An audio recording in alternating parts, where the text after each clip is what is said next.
नमस्कार। लोकतंत्र में चुनाव लड़ने का अधिकार सभी को है, तो ऐसे में ओवैसी साहब को भी अधिकार है। बिहार में वह चुनाव लड़े और 5 सीट जीतने में कामयाब भी रहे।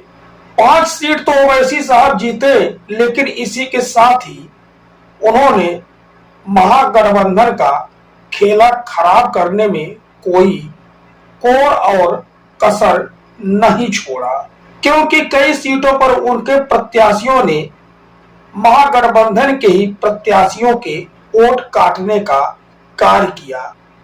कितने सीटों पर उनके प्रत्याशियों ने वोट काटने का काम किया, यह भी बताएंगे। और यह भी सुनिए कि बिहार के बाद ओवैसी साहब अब उत्तर प्रदेश में चुनाव लड़ने आने वाले हैं, जिसकी घोषणा उन्होंने पहले ही कर दी है और कह दिया है कि यूपी में हम दरी नहीं बिछाएंगे, बाकायदा अपना हिस्सा लेंगे।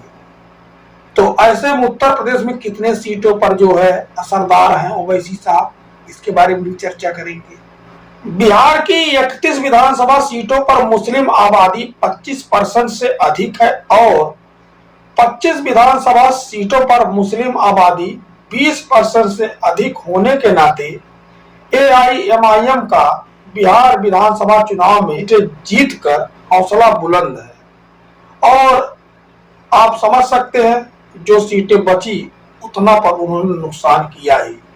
अब ओवैसी साहब का अगला मिशन यूपी 2027 है। यहां भी वह चुनाव लड़कर बीजेपी को एक तरह से फायदा ही पहुंचाना चाहते हैं। जब यहां पर महागठबंधन यानी इंडिया गठबंधन का नुकसान होगा तो बीजेपी को फायदा होगा ही। वो कैसे, कितने सीटों पर? आपको बता दें कि उत्तर प्रदेश में करीब 73 विधानसभा सीटों पर मुस्लिम आबादी करीब 30% से ज्यादा है और समाजवादी पार्टी और कांग्रेस को इसका तोड़ निकालना होगा, नहीं तो कुछ ना कुछ वोट काट करके ओवैसी साहब जो है इनको नुकसान पहुंचाएंगे। हालांकि इससे पूर्व में जब भी ओवैसी साहब यहाँ चुनाव लड़े हैं, यहाँ के जो है मुस्लिम वर्ग ने उनको उतना लाइक नहीं किया है, उतना वोट नहीं दिया है। अगर कोई कैंडिडेट ज्यादा मत प्राप्त भी किया है तो वह अपनी निजी क्षमता पर प्राप्त किया है। धन्यवाद।